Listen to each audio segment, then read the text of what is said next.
Hi, I'm Troy from Studio 33 Guitar. Thanks for watching. If you're a beginner guitar player and you're having trouble with your strumming, then this video is for you. Today I'm going to share with you what I call the paintbrush technique. And if you're new to guitar, this is something that is really going to benefit you and make your strumming sound a lot smoother and more musical. I've been teaching guitar for a lot of years, and one thing that's very common with new guitar players is with the strumming hand, they tend to get a little bit of a stabbing motion with the strum.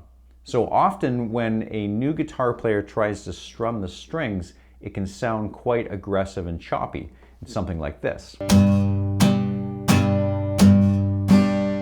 So what I've noticed is that a lot of the newer players just don't have quite the right approach with their strumming hand. So I like to use an analogy with a paintbrush. So if you imagine that you have a paintbrush and that you're painting a wall with it, and you're letting the bristles of that brush just flex and bend up and down on the wall.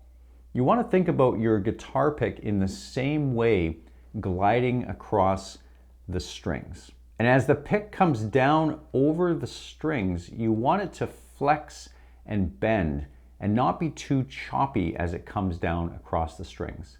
And the same as it goes up, you also want it to flex. So you get that sort of paintbrush type motion with the pick, up and down. In order to get that paintbrush effect, you really need to look at how you're holding and gripping your guitar pick. Now I have another video where I go extensively into how to choose a guitar pick and how to hold it properly. I'll put a link in the description below. But basically, you want to have a pick that is not too thick and not too thin. So typically, I recommend for beginners something around a 0.73 millimeter thickness. And that will give you a good middle of the road thickness that has some good flex to it, but it's not too floppy.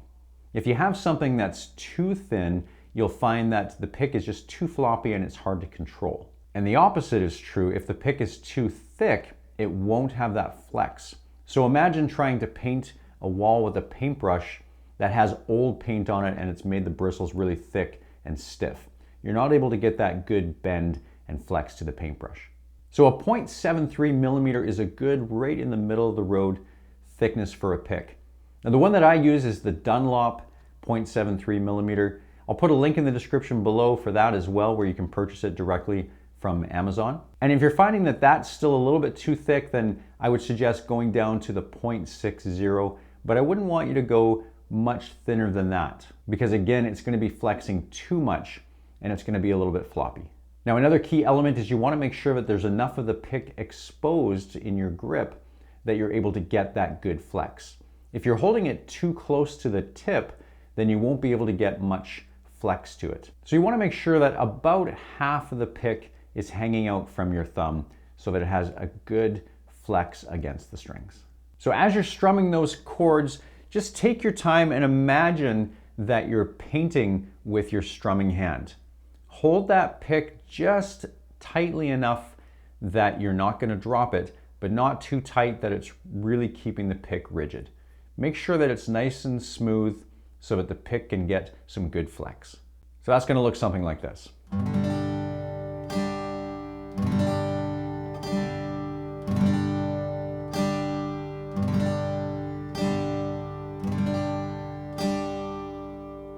So that's a quick and easy tip about how to make your strumming hand smoother. Now, if you're looking for more tips about strumming, make sure you check out this video next.